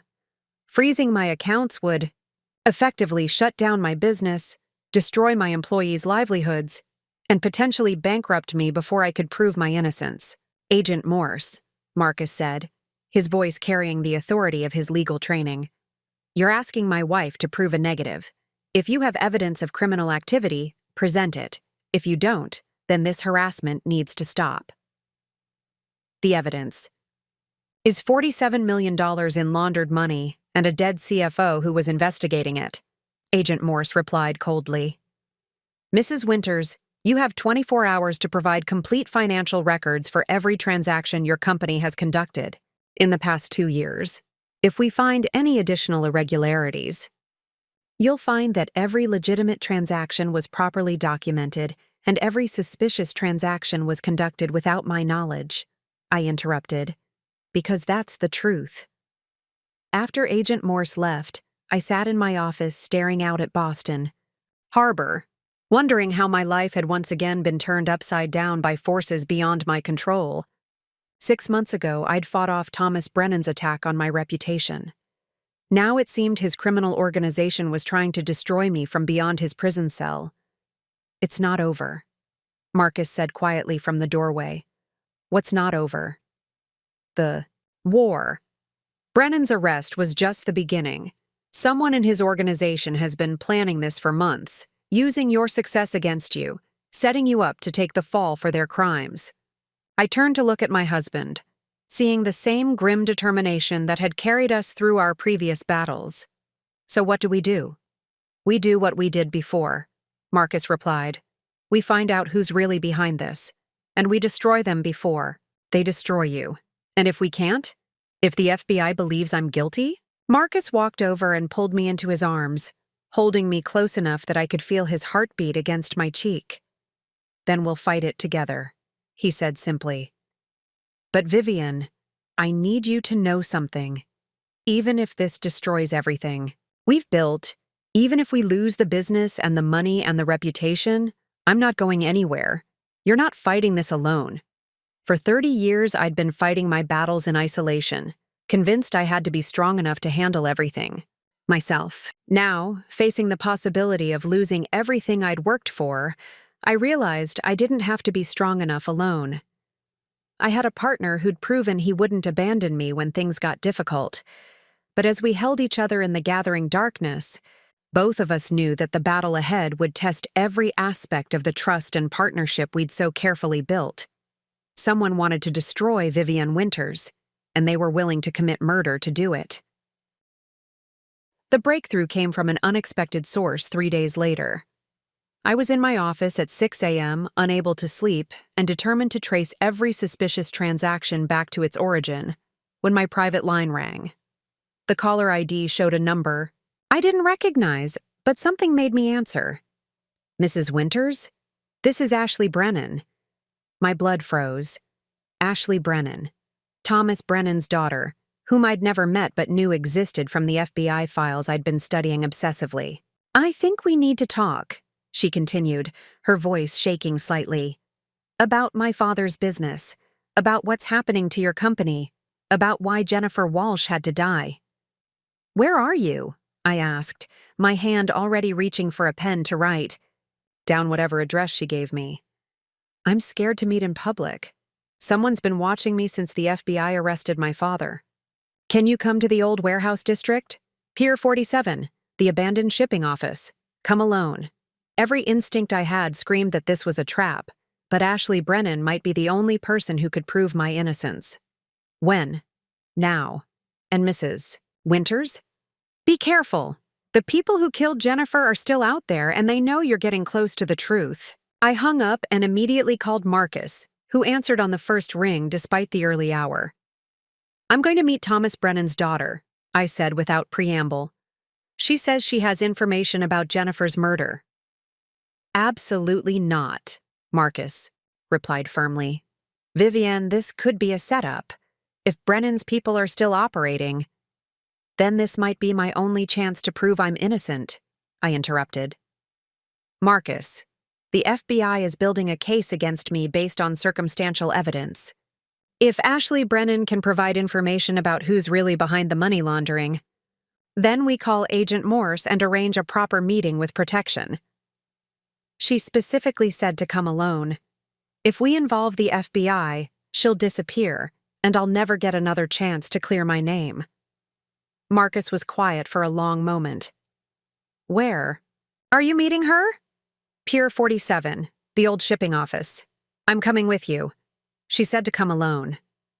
I don't care what she said. Jennifer Walsh is dead, and someone is trying to frame you for federal crimes. You're not meeting anyone alone. An hour later, we drove through the warehouse district in Marcus's car, both of us tense and alert. The area was deserted at this hour, with most of the legitimate businesses not opening until later in the morning. Perfect for either a clandestine meeting or an ambush. There, I said, pointing to a weathered building with Harbor Shipping Co. painted on the side in faded letters. That must be it. Marcus parked where we could see the building's entrance but weren't immediately visible to anyone inside. Ground rules, he said firmly. We go in together. If anything feels wrong, we leave immediately. And if someone starts shooting, you hit the ground and let me handle it. Marcus, you're not trained for combat situations. Neither are you, he replied. But I'm not letting you face this alone. The shipping office door was unlocked, creaking open to reveal a dimly lit space filled with abandoned desks and filing cabinets. Ashley Brennan stood near the far window, a slight figure in dark clothing who looked younger than her 30 years. You came, she said, relief evident in her voice. I wasn't sure you would. You said you had information about Jennifer Walsh's murder, I replied, staying near the door while Marcus positioned himself to watch our escape route. I have information about a lot of things, Ashley said. About my father's real business, operations. About the people who are still running his criminal empire while he sits in prison. About why they chose your company as their money laundering front. Why should we trust you? Marcus asked bluntly. Your father tried to destroy my wife's reputation. Ashley's laugh was bitter. My father was a small-time criminal compared to the people he was working for. Thomas Brennan Construction was just one piece of a much larger operation. She moved closer, and I could see the exhaustion in her face, the haunted look of someone who'd been living in fear. The real power behind my father's organization is a man named Viktor Kozlov. Russian mob connections, but smart enough to run. His operations through legitimate-looking American businesses. He's been using construction companies, investment firms, and real estate development to launder money for years. And my company was perfect for his needs. A successful investment firm run by a woman with impeccable credentials and no known criminal connections. He planned to use Winters Investment Group to clean hundreds of millions of dollars. Marcus stepped forward. How do you know all this? Because I've been feeding information to the FBI for 2 years, Ashley replied. Ever? Since I discovered what my father was really doing. Agent Morse knows who I am, though we've kept my identity secret for obvious reasons. This changed everything. If Ashley was an FBI informant, then this meeting wasn't a trap. It was an attempt to clear my name. Jennifer Walsh discovered the money laundering, Ashley continued, but she didn't realize how dangerous Kozlov's people are. She started investigating on her own instead of going to the authorities immediately. So they killed her to keep her quiet. They killed her because She'd identified the specific accounts being used to move money. With Jennifer dead and you under suspicion, Kozlov planned to shut down the operation and disappear, leaving you to face federal charges for crimes you didn't commit. I felt sick. Jennifer had died because she'd tried to protect my company, and I'd been too focused on my own success to notice that criminals were using my business as their personal banking system. "What evidence do you have?" Marcus asked. Ashley pulled out a flash drive. Financial records, communication intercepts, documentation of Kozlov's entire operation. Enough to clear Mrs. Winters and put the real criminals in prison. Then why not give this directly to the FBI? Because Kozlov has someone inside the FBI investigation, Ashley said grimly. Someone who's been feeding him information about the case. Someone who knows I'm an informant. If I surface publicly, I'm dead within 24 hours. So what do you want from us? I want you to take this information and find a way to get it to Agent Morse without revealing where it came from. And I want your help disappearing until Kozlov and his people are arrested. I studied Ashley's face, looking for signs of deception and finding only exhaustion and fear. Why help me? You don't know me, and your father tried to destroy my reputation. Because my father was wrong about you, she said simply. I spent months researching your background when he first started planning his attack. You're not corrupt, Mrs. Winters. You're just successful, and men like my father can't handle successful women who didn't ask their permission first. And Viktor Kozlov?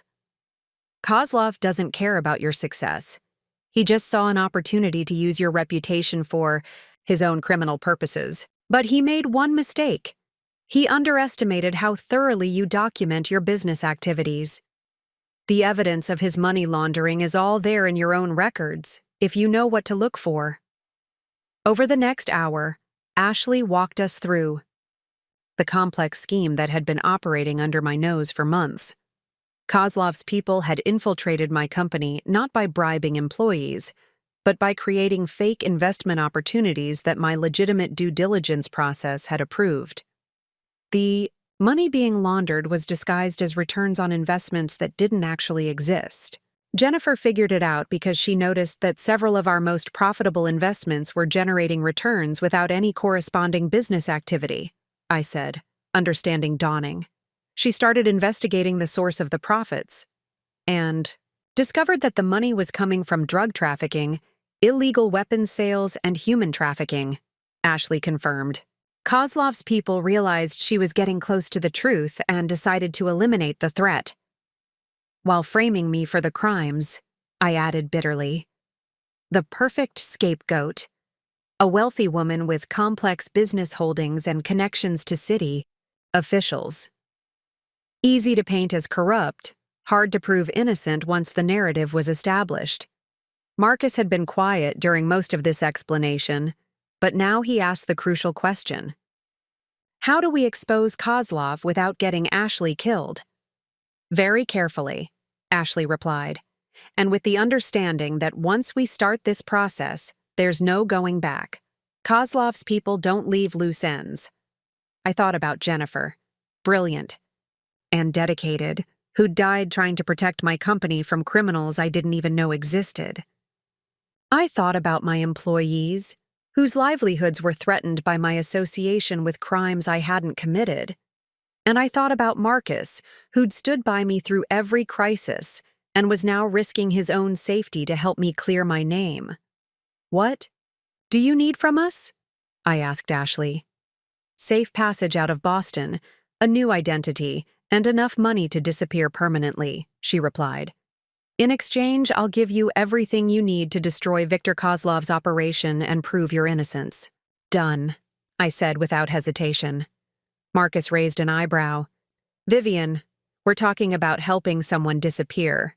That's not exactly legal. Neither is framing an innocent woman for money laundering and murder, I replied. Sometimes justice requires breaking a few rules. As we prepared to leave the warehouse, Ashley grabbed my arm. Mrs. Winters, there's something else you need to know. Kozlov didn't choose your company randomly. Someone with detailed knowledge of your business, Operations provided him with the information he needed to infiltrate your systems. My blood went cold. Someone inside my company? Someone who knew your business practices well enough to recommend you as a target, Ashley confirmed. Someone who's been watching you for a long time, waiting for the right opportunity to use your success against you. Who? Ashley shook her head. I don't know. But whoever it is, they're still out there, and they know you're getting close to the truth about Kozlov. As we walked back to Marcus's car, I realized that clearing my name was only the beginning. Somewhere in my carefully constructed business network was someone who'd betrayed me to criminals. Someone who'd been willing to see me destroyed for reasons I couldn't yet understand. The war wasn't over. It was just entering its most dangerous phase. The revelation that someone I trusted had betrayed me to criminals hit harder than I'd expected. That night, after we'd safely relocated Ashley to a secure location and begun planning how to approach Agent Morse, I found myself sitting in my office at 2 a.m., staring at personnel files and wondering which face belonged to the person who'd marked me for destruction. You're going to drive yourself crazy trying to figure it out, Marcus said from the doorway, carrying 2 cups of tea he'd learned to make the way I liked it, strong enough to wake the dead. It has to be someone with deep access to my business. Operations, I said, accepting the tea gratefully. Someone who understood my investment patterns well enough to recommend me as a perfect money laundering front. How many people have that level of access? I pulled out a sheet of paper where I'd been making lists. My senior staff, David, Michael, the department heads, my attorney Catherine, my accountant Richard Morse, a few board members from my various investments. I paused, feeling sick. People I've worked with for years. People I considered friends. Marcus settled into the chair across from my desk, studying my face with concern. There's something else bothering you about this. He was right, though I'd been trying not to think about it. Jennifer came to me 6 months ago. She'd been working at a smaller firm, doing well, but not really challenged. I recruited her personally, convinced her that Winters Investment Group would be the perfect place to build her career. Vivian. I brought her into this, Marcus. If I hadn't offered her the CFO position, she'd still be alive. Some mid-level accountant at a boring firm, safe and unknown to Viktor Kozlov. You can't blame yourself for what criminals did. Can't I? I built this company to prove I was more than just your background wife. I wanted recognition, respect, success in my own name. And my ambition got Jennifer killed. Marcus was quiet for a long moment, and when he spoke, his voice was gentler than I'd heard it in months. Do you remember what you told me the night you revealed you owned Blackwood Development? You said you wanted me to understand exactly what I was losing if I continued to underestimate you. I nodded, not trusting my voice. Well, now I understand. What the world loses when criminals target someone like you. Jennifer Walsh died because she worked for a woman who'd built something worth attacking. That's not your fault. That's the fault of people who can't tolerate successful women existing without their permission. Before I could respond, my secure phone rang, the line Ashley had given us for emergencies. My blood went cold as I answered. They found me. Ashley's voice was barely a whisper. Kozlov's people. I had to run from the safe house. I think someone tipped them off. Where are you now? Public bathroom at South Station. But they're watching the exits. Mrs. Winters, I think someone in your organization told them where I was. The betrayal cut even deeper. Not only had someone in my circle provided information to help criminals target my company, but now they were actively working to get Ashley killed. Stay where you are, I said. We're coming to get you. It's too dangerous. If they see you helping me, let me worry about that. Don't move until you see us. After I hung up, Marcus was already grabbing his keys. South Station at this hour. We'll be crawling with security cameras. If we're seen helping Ashley, then we'll deal with the consequences, I replied, pulling on my coat. I won't let another person die because of my business activities. The drive through Boston's empty streets felt surreal. 6 months ago, my biggest concern had been whether Marcus would ever see me as an equal partner. Now I was racing through the night to save the life of a woman whose father had tried to destroy me, while wondering which of my trusted colleagues was working with murderers. South Station was eerily quiet at 3 a.m., with only a few overnight travelers and transit workers moving through the vast space. We found Ashley in the women's restroom near the Amtrak gates, looking pale and frightened but alert. "Thank you for coming," she whispered as we quickly moved toward a service exit Marcus had identified. "I wasn't sure." "How did they find you?" I asked. "I don't know. The safe house was arranged through contacts who've never been compromised before. The only people who knew the location were—" She stopped walking, her face going white. "What? Is it?" "The only people who knew were the FBI agents on the case and whoever you told about our meeting."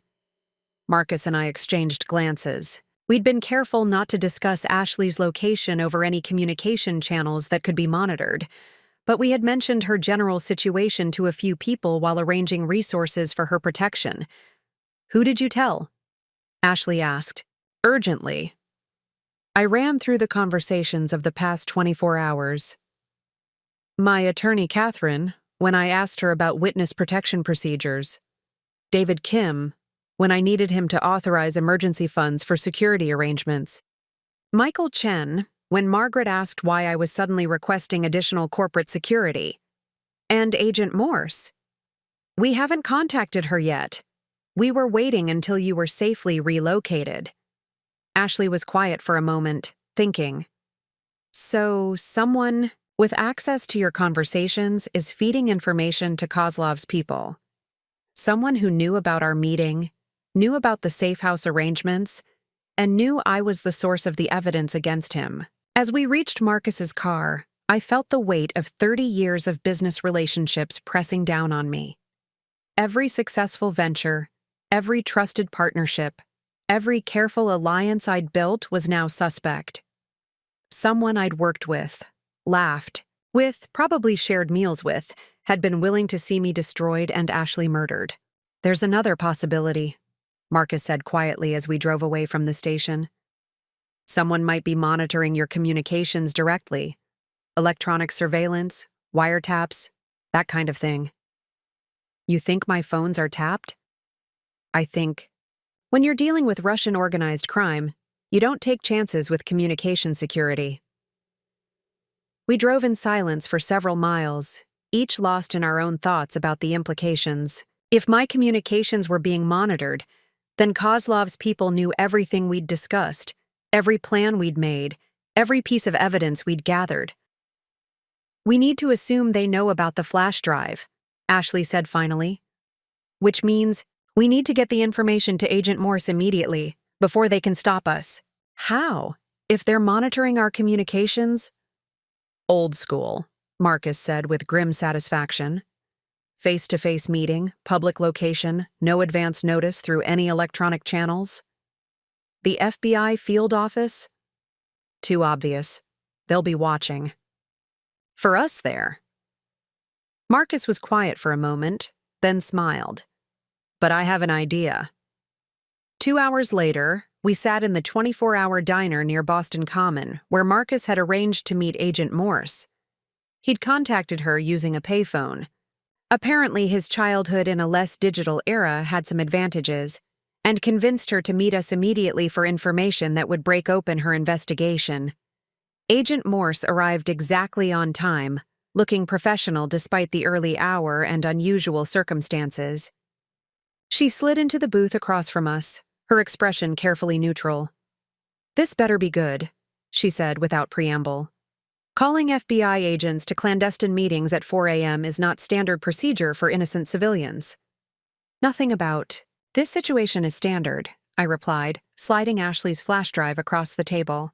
"This contains complete financial records of Viktor Kozlov's money laundering operation, including evidence that clears me of any criminal activity." Agent Morse picked up the drive, studying it carefully. Where did you get this? From someone who's been feeding your office information about organized crime for 2 years, Marcus said. Someone who's now in danger because there's a leak in your investigation. What kind of leak? Ashley, who'd been silent until now, finally spoke. The kind that's gotten one person murdered and nearly gotten me killed. Someone with access to FBI case information is working for Kozlov. Agent Morse's expression hardened.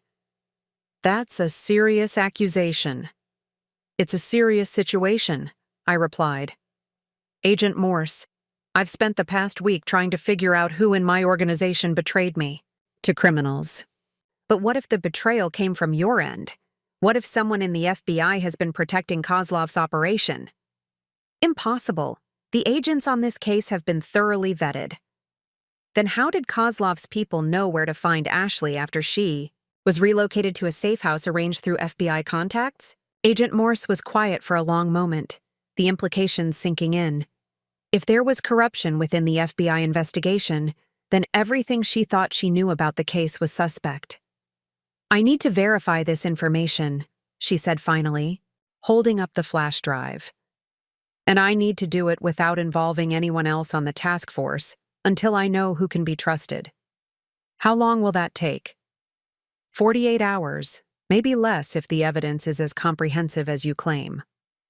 And in the meantime? Agent Morse looked directly at me. In the meantime, Mrs. Winters, you stay alive. Because if Kozlov realizes we have this evidence, you become the most dangerous person in Boston to his operation. As we left the diner, I realized that the next 2 days would determine not just whether I could clear my name, but whether I would survive long enough to see justice done. Somewhere in Boston, Viktor Kozlov was making plans to eliminate the threat I represented. And somewhere in my carefully constructed world of business relationships and professional alliances, someone I trusted was helping him do it. The war that had started with Marcus calling me worthless at our anniversary dinner had become a battle for my life. The trap was set with devastating precision. 36 hours after our meeting with Agent Morse, I received a call that would force me to choose between my safety and everything I'd built over the past 30 years. Mrs. Winters, this is Margaret Chen. We have a situation at Blackwood Development that requires your immediate attention as majority shareholder. I was in the secure location Marcus had arranged, a suite at a downtown hotel under an assumed name, far from our usual haunts and anyone who might be watching our movements. We'd been living like fugitives, waiting for Agent Morse to verify Ashley's evidence while trying to stay ahead of Kozlov's people. What kind of situation? I asked, though something in Margaret's tone already had me on edge. A hostile takeover attempt. Someone's been quietly acquiring shares in the company through shell corporations, and they're calling for an emergency board meeting to remove me as CEO and dissolve the company's environmental protection policies. My blood went cold. Blackwood Development wasn't just Marcus's former company. It was one of Boston's most successful development firms, employing over 300 people and responsible for several major construction projects throughout the city. Who's behind the takeover? That's the problem. The shell corporations are registered offshore, and we can't identify the actual owners. But Mrs. Winters, they're demanding that you attend the board meeting in person to vote on the proposed changes. If you don't appear, they have enough shares to force through their agenda. I closed my eyes, understanding immediately what was happening. Kozlov had found a way to force me out of hiding by threatening something I cared about. Either I attended the board meeting and exposed myself to potential assassination, or I let hundreds of employees lose their jobs while environmental protections were stripped away from multiple construction sites. When is the meeting?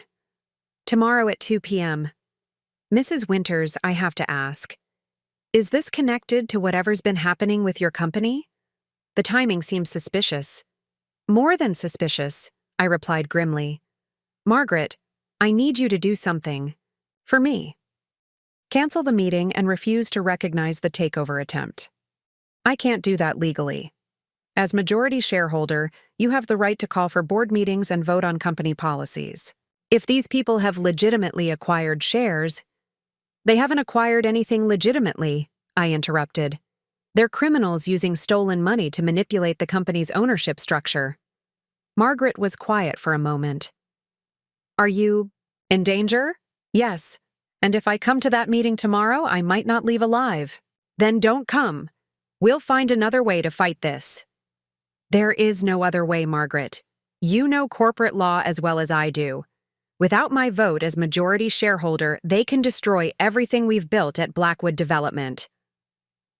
After I hung up, Marcus found me sitting on the hotel room floor, my back against the wall, staring at nothing. It's a trap, I said simply. What kind of trap? I explained Margaret's call and the impossible choice I was facing. Marcus listened without interruption, his expression growing darker with each detail. You can't go, he said finally. Vivian, this is exactly what they want, to force you into a situation where they can eliminate you while making it look like a business meeting gone wrong. And if I don't go, 300 people lose their jobs, and some of Boston's most important environmental protections get eliminated. I looked up at him. Marcus, Blackwood Development has been the ethical standard for construction in this city. If Kozlov's people take control, then we'll deal with the consequences after we keep you alive, he said firmly. You can't save the company if you're dead. But I can't live with myself if I let it be destroyed to save my own skin. We were interrupted by a knock at the door, the specific pattern Ashley had taught us for identification. Marcus checked the peephole before letting her in. We have a problem, she said without preamble. I've been monitoring police communications, and there's been unusual activity around several locations connected to your business interests. Kozlov's people are positioning themselves for something big. The board meeting tomorrow, I said. They're planning to kill me at Blackwood Development. Ashley nodded grimly. But there's something else. Agent Morse contacted me through secure channels. The evidence I provided has been verified, and she's ready to move against Kozlov's operation. But she needs 48 more hours to coordinate with other agencies and ensure the arrests stick. 48 hours I might not have if I go to that meeting. Then we make sure you survive the meeting, Marcus said, his voice carrying the kind of determination I'd learned to recognize over the past year. Ashley, what kind of security can we arrange? Limited. If we bring in private security, Kozlov's people will know we're expecting trouble and might change their approach. If we involve local police, we risk tipping off whoever's been leaking information to the criminals. I stood up, pacing to the window to look out at the city where I'd built my life and career. Somewhere out there, people I'd trusted were working, with murderers. Somewhere out there, Viktor Kozlov was planning my death. And somewhere out there, Agent Morse was building a case that could destroy his entire operation. What if we turn the trap around? I said suddenly. Marcus and Ashley both looked at me with expressions of concern. What do you mean? Ashley asked. Kozlov is counting on me being isolated and vulnerable at the board meeting. What if instead we use the meeting to expose his entire operation? How? By making sure the right people are watching when his people make their move. I turned back to face them. Ashley, you said Agent Morse needs more evidence to ensure the arrests stick. What if we gave her a live demonstration of Kozlov's criminal activities? Marcus shook his head. Vivian, you're talking about using yourself as bait. I'm talking about ending this once and for all. For 30 years, I've been reacting to other people's moves, your dismissal of me, Thomas Brennan's attack on my reputation, Kozlov's money laundering scheme. For once, I want to be the one setting the agenda. It's too dangerous, Ashley said. If something goes wrong, I'll be dead. But Kozlov will be exposed and his organization will be destroyed. I looked at both of them. That's better than spending the rest of my life looking over my shoulder, wondering when the next attack will come. Over the next several hours, we developed a plan that was either brilliant or suicidal. I wasn't entirely sure which. The board meeting would go forward as scheduled, but we would control every aspect of the environment. Agent Morse would have agents positioned throughout the building, ready to move the moment Kozlov's people revealed themselves. Ashley would monitor communications and coordinate with law enforcement. And Marcus, "I'm going to the meeting with you," he said, cutting off my objection before I could voice it. "As your husband and former CEO of the company, I have every right to attend. Marcus, if they're planning to kill me, they won't hesitate to kill you too. Then we'll die together," he said simply. "But we won't die hiding." The next morning, I woke before dawn and spent an hour getting ready with the kind of care I'd once reserved for our most important social events. If this was going to be my final performance as Vivian Winters, businesswoman and majority shareholder, I wanted to look the part. Navy blue suit, the same one I'd worn to our press conference months earlier. Pearl earrings Marcus had given me for our 25th anniversary. My grandmother's vintage Cartier watch, the one that had become my talisman for difficult situations. "You look like a woman going to war," Marcus said as I checked my appearance. "In the hotel mirror." "I am going to war," I replied. "The question is whether I'm going to survive it." 2 hours before the board meeting, Agent Morse called with final confirmation. "My people are in position. We've identified at least 4 individuals with connections to Kozlov's organization who have entered the building in the past hour. The moment they make any threatening moves toward you, we'll have them. And if they succeed in killing me before you can intervene, then we'll have enough evidence to destroy Kozlov's entire operation and ensure justice for you and Jennifer Walsh." It wasn't the most comforting thought, but it was better than dying for nothing. As our car pulled up to the Blackwood Development Building at 1:45 p.m., I saw the same imposing glass facade I'd visited hundreds of times over the years. But today, it looked different. Today, it looked like a battlefield. "Ready?" Marcus asked, taking my hand. "Ready," I replied, though my heart was pounding so hard I was sure he could hear it. We walked through the lobby together, past security guards who nodded respectfully, past employees who had no idea their majority shareholder might not survive the afternoon. The elevator ride to the executive floor felt both endless and far too short. Margaret met us outside the conference room, her expression tense but determined. "The hostile shareholders are already here," she said quietly. 4 men I've never seen before, all claiming to represent different investment groups. They've been asking very specific questions about you." "What kind of questions?" "About your personal security arrangements, your typical travel patterns, your routine." Margaret's eyes were worried. "Mrs. Winters, I don't think these people are here just to vote on corporate policy." "I know," I said, "but we're going to find out exactly what they are here for." As we approached the conference room doors, I realized that the next hour would determine not just the fate of Blackwood Development, but the final chapter of the revenge story that had begun with Marcus calling me worthless over anniversary. Dinner. Either Victor Kozlov would succeed in destroying the last threat to his criminal empire, or I would finally prove that underestimating Vivian Winters was the deadliest mistake anyone could make. 2 more great stories are next. Don't miss them. Subscribe and turn on notifications.